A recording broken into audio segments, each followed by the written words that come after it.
ये हि संस्पर्शजा भोगा दुःख यूनय एवते आद्यंतवंतः कौंतेय न तेषु रमते बुधा. म्हणजे इंद्रिय आणि विषय यांच्या संयोगाने उत्पन्न होणारे सर्व भोग आहेत, ते जरी विषयी पुरुषांना सुखरूप वाटत असले तरी ते दुःखालाच कारणीभूत होणारे आणि अनित्य आहेत. म्हणून हे अर्जुना, बुद्धिमान व विवेकी पुरुष त्यांत रमत नाहीत. ह्याचे निरूपण ज्ञानेश्वरीमध्ये कसे केले आहे बघा मित्रांनो. ज्याप्रमाणे भुकेला दरिद्री पुरुष कोंडा खातो, त्याप्रमाणे ज्यांनी आत्मस्वरूपाचा अनुभव घेतला नाही तेच या इंद्रियांच्या विषयात रमतात. अथवा तान्हीने त्रस्त झालेले हरिण भ्रमाने खऱ्या पाण्याला विसरून मृगजळालाच पाणी आहे असे समजून माळरानावर येऊन पोहोचते.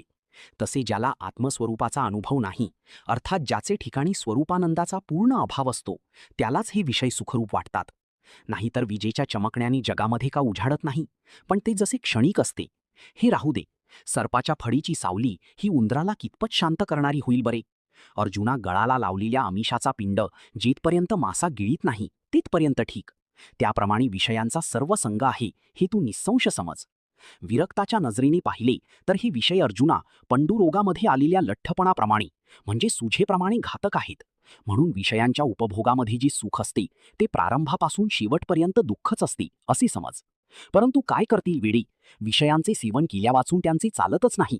ते बिचारे वेडे लोक विषयांच्या आतले स्वरूप जाणत नाहीत. अर्जुना, तूच सांग, जखमीवर झालेल्या पुवातील किडे त्या पुवाची किळस करतात काय? तसे त्या दुःखी लोकांना दुःखद जीवन होऊन राहिलेले असते. ते विषयरूपी चिखलातील बेडूकच बनतात. शिवाय जर हे जीव विषयावर अनासक्त होती तर दुःखदायक योनी ज्या आहेत त्या सर्व निरर्थक होणार नाहीत काय? अथवा गर्भात राहणे वगैरे संकट, अथवा जन्म व मरण ह्यापासून होणारे कष्ट, हा अखंड चाललेला मार्ग कोणी चालवावा?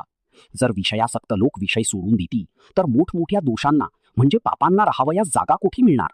आणि मग ह्या जगामध्ये संसार हा शब्दच खोटा ठरणार नाही काय? अर्जुना, ह्यामुळेच विचार करून पाहिले तर विषय वाईट आहेत.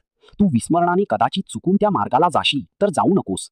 जी विरक्त पुरुष आहेत ते ह्या विषयांचं जसे काही ते विषच आहेत असे समजून त्यांचा त्याग करतात. कारण ती निरीच्छय असल्या कारणाने विषयांनी दाखवलेली दुःखरूपी सुख त्यास आवडत नाही.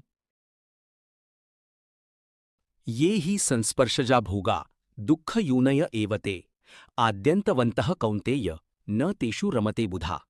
म्हणजे इंद्रिय आणि विषय यांच्या संयोगाने उत्पन्न होणारे सर्व भोग आहेत, ते जरी विषयी पुरुषांना सुखरूप वाटत असले तरी ते दुःखालाच कारणीभूत होणारे आणि अनित्य आहेत.